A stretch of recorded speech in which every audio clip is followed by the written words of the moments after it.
وَلَنَبْلُوَنَّكُمْ بِشَيْءٍ مِّنَ الْخَوْفِ وَالْجُوعِ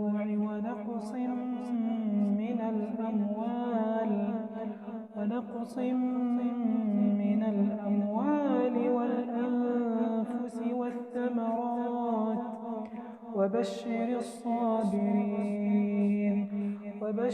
الصابرين الذين إذا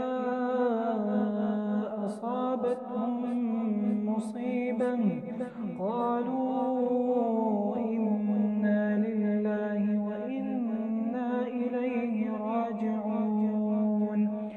وبشر الصابرين الذين إذا أصابتهم مصيبة قالوا إنا لله